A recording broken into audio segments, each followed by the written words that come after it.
بسم الله الرحمن الرحيم. الحمد لله الذي أنزل على عبده الكتاب ولم يجعل له عوجا قيما لينذر بأسا شديدا من لدنه ويبشر المؤمنين الذين يعملون الصالحات أن لهم أجرا حسنا ماكثين فيه أبدا وينذر الذين قالوا اتخذ الله ولدا ما لهم به من علم ولا لآبائهم كبرت كلمة تخرج من أفواههم إن يقولون إلا كذبا فلعلك باخع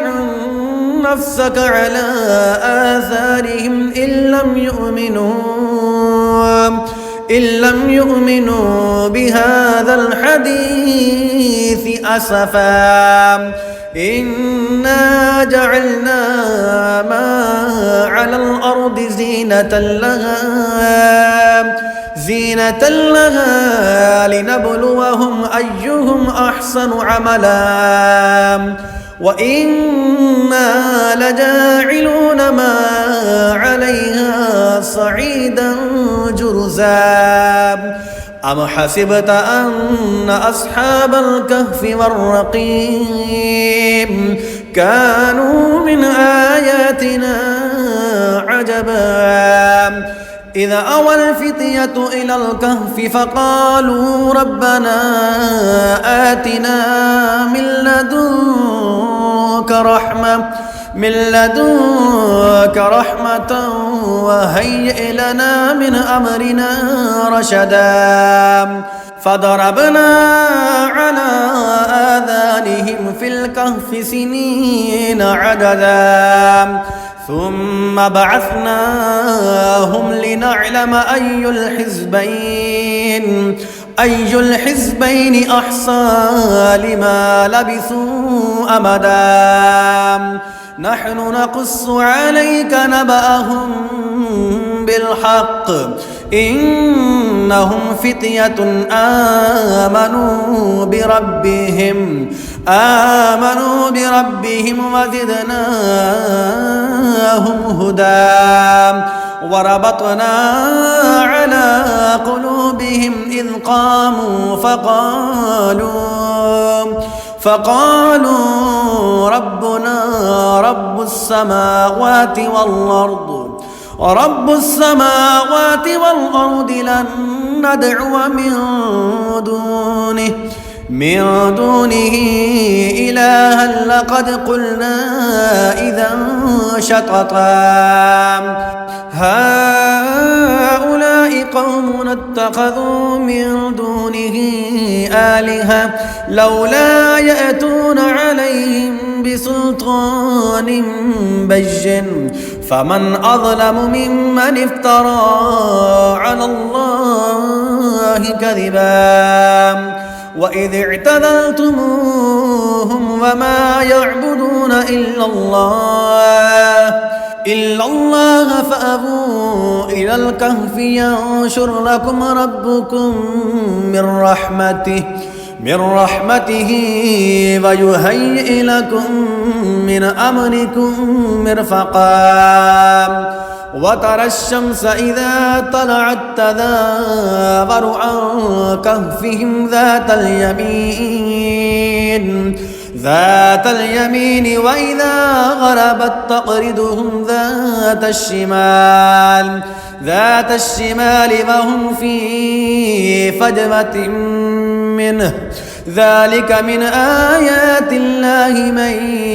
يهد الله فهو المهتد ومن يضلل فلن تجد له وليا مرشدا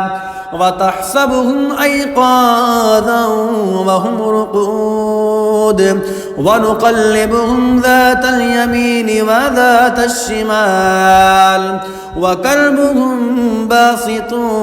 ذراعيه بالوصيد لو اطلعت عليهم لوليت منهم فرارا ولملئت منهم رعبا وكذلك بعثناهم ليتساءلوا بينهم قال قائل منهم كم لبثتم قالوا لبثنا يوما أو بعد يوم قالوا ربكم أعلم بما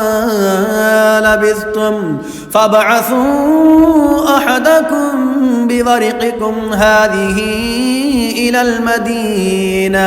إلى المدينة فلينظر أيها أزكى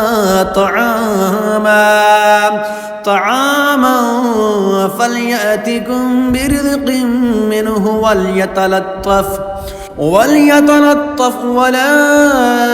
يشعرن بكم أحدا إنهم إن يظهروا عليكم يرجموكم أو يعيدوكم في ملتهم ولن تفلحوا إذا أبدا وكذلك أعثرنا عليهم ليعلموا أن وعد الله حق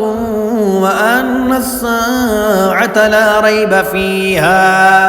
إذ يتنازعون بينهم أمرهم فقالوا بنوا عليهم بنيانا ربهم أعلم بهم قال الذين غلبوا على أمرهم لنتخذن عليهم مسجدا سيقولون ثلاثة رابعهم كلبهم ويقولون خمسة سادسهم كلبهم رجما بالغيب ويقولون سبعة وثامنهم كلبهم قل ربي أعلم بعدتهم ما يعلمهم إلا قليل فلا تمار فيهم إلا مراء ظاهرا ولا تستفت فيهم منهم أحدا ولا تقولن لشيء إني فاعل ذلك غدا إلا أن يشاء الله واذكر ربك إذا نسيت وقل عسى أن يهديني ربي لأقرب من هذا رشدا ولبثوا في كهفهم 300 سنين وازدادوا 9 قل الله أعلم بما لبثوا له غيب السماوات والأرض أبصر به وأسمع ما لهم من دونه من ولي ولا يشرك في حكمه أحدا واتل ما أوحي إليك من كتاب ربك لا مبدل لكلماته ولا تجد من دونه ملتحدا واصبر نفسك مع الذين يدعون ربهم بالغداة والعشي يريدون وجهه ولا تعد عيناك عنهم تريد زينة الحياة الدنيا ولا تطع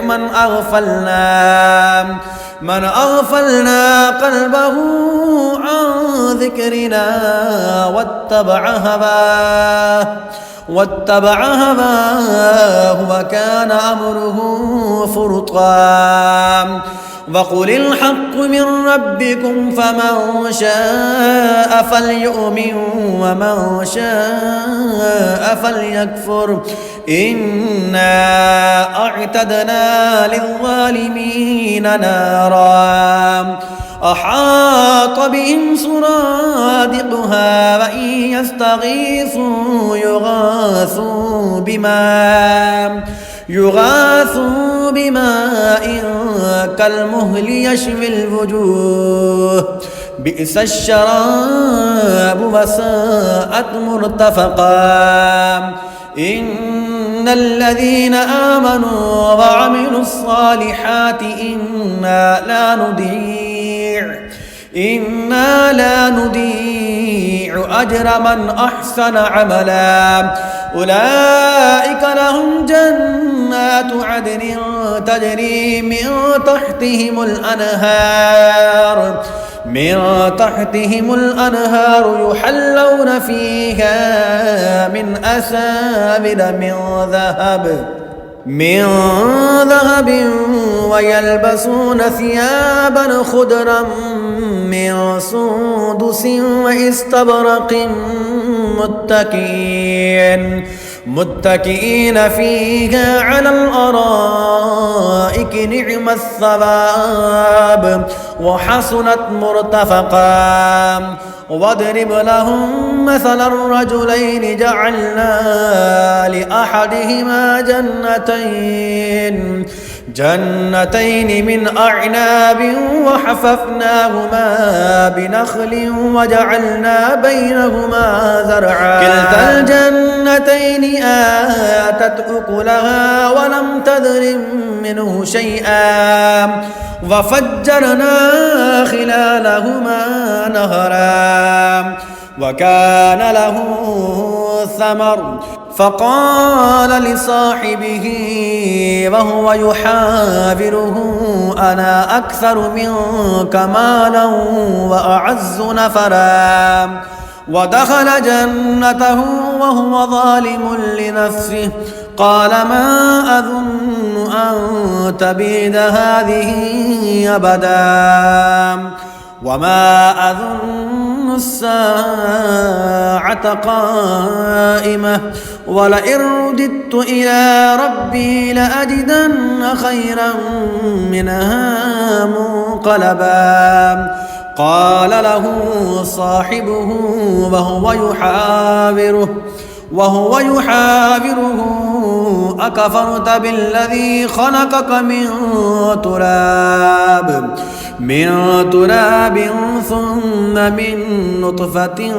ثم سواك رجلا لكن هو الله ربي ولا أشرك بربي أحدا ولولا إذ دخلت جنتك قلت ما شاء الله لا قوة إلا بالله إن ترني أنا أقل منك مالا وولدا فعسى ربي أن يؤتيني خيرا من جنتك ويرسل عليها حسبانا من السماء فتصبح سعيدا زلقا أو يصبح ماؤها غورا فلن تستطيع له طلبا وأحيط بثمره فأصبح يقلب كفيه على ما أنفق فيها وهي خاوية على عروشها ويقول يا ليتني لم أشرك بربي أحدا ولم تكن له فئة ينصرونه من دون الله وما كان منتصرا هنالك الولاية لله الحق هو خير ثوابا وخير عقبا واضرب لهم مثل الحياة الدنيا كماء إن أنزلناه من السماء فاختلط به نبات الأرض فأصبح هشيما تذروه الرياح وكان الله على كل شيء مقتدرا. المال والبنون زينة الحياة الدنيا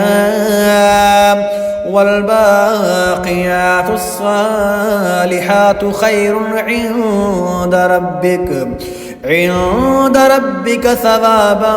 وخير أملا. ويوم نسير الجبال وترى الأرض بارزة وحشرناهم فلم نغادر منهم أحدا وعرضوا على ربك صفا لقد جئتمونا كما خلقناكم أول مرة بل زعمتم أن لن نجعل لكم موعدا. ووضع الكتاب فترى المجرمين مشفقين مما فيه ويقولون يا ويلتنا ما لهذا الكتاب لا يغادر صغيرة ولا كبيرة إلا أحصاها ووجدوا ما عملوا حاضرا ولا يظلم ربك أحدا. وإذ قلنا للملائكة اسجدوا لآدم فسجدوا إلا إبليس كان من الجن ففسق عن أمر ربه أفتتخذونه وذريته أولياء من دوني وهم لكم عدو بئس للظالمين بدلا. ما أشهدتهم خلق السماوات والأرض ولا خلق أنفسهم وما كنت متخذ المضلين عضدا. ويوم يقول نادوا شركائي الذين زعمتم فدعوهم فلم يستجيبوا لهم وجعلنا بينهم موبقا. ورأى المجرمون النار فظنوا أنهم مواقعوها ولم يجدوا عنها مصرفا. ولقد صرفنا في هذا القرآن للناس من كل مثل وكان الإنسان أكثر شيء جدلا. وما منع الناس أن يؤمنوا إذ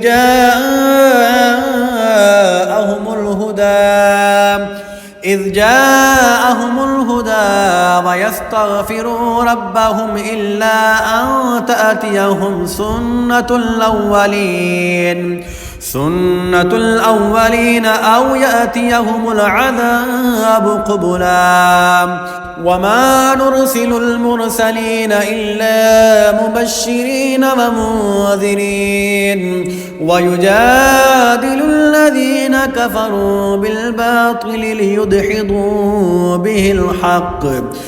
الحق واتخذوا آياتي وما أنذروا هزوا. ومن أظلم ممن ذكر بآيات ربه فأعرض عنها ونسي ما قدمت يداه إنا جعلنا على قلوبهم أكنة أن يفقهوه وفي آذانهم وقرا وإن تدعوهم إلى الهدى فلن يهتدوا إذا أبدا. وربك الغفور ذو الرحمة لو يؤاخذهم بما كسبوا لعجل لهم العذاب بل لهم موعد لن يجدوا من دونه موئلا وتلك القرى أهلكناهم لما ظلموا وجعلنا لمهلكهم موعدا وإذ قال موسى لفتاه لا أبرح حتى أبلغ مجمع البحرين أو أمضي حقبا فلما بلغ مجمع بينهما نسي حوتهما فاتخذ سبيله في البحر سربا فلما جاوزا قال لفتاه آتنا غداءنا لقد لقينا من سفرنا هذا نصبا قال أرأيت إذا أوينا إلى الصخرة فإني نسيت الحوت وما أنسانيه إلا الشيطان أن أذكره واتخذ سبيله في البحر عجبا قال ذلك ما كنا نبغي فارتدا على آثارهما قصصا فوجدا عبدا من عبادنا آتيناه رحمة من عندنا وعلمناه من لدنا علما قال له موسى هل أتبعك على أن تعلمني مما علمت رشدا قال إنك لن تستطيع معي صبرا وكيف تصبر على ما لم تحط به خبرا قال ستجدني إن شاء الله صابرا ولا أعصي لك أمرا قال فإن اتبعتني فلا تسألني عن شيء حتى أحدث لك منه ذكرا فانطلقا حتى إذا ركبا في السفينة خرقها قال أخرقتها لتغرق أهلها لقد جئت شيئا إمرا قال ألم أقل إنك لن تستطيع معي صبرا قال لا تؤاخذني بما نسيت ولا ترهقني من أمري عسرا فانطلقا حتى إذا لقيا غلاما فقتله قال أقتلت نفسا زكية بغير نفس لقد جئت شيئا نكرا قال ألم أقل لك إنك لن تستطيع معي صبرا قال إن سألتك عن شيء بعدها فلا تصاحبني قد بلغت من لدني عذرا فانطلقا حتى إذا أتيا أهل قرية استطعما أهلها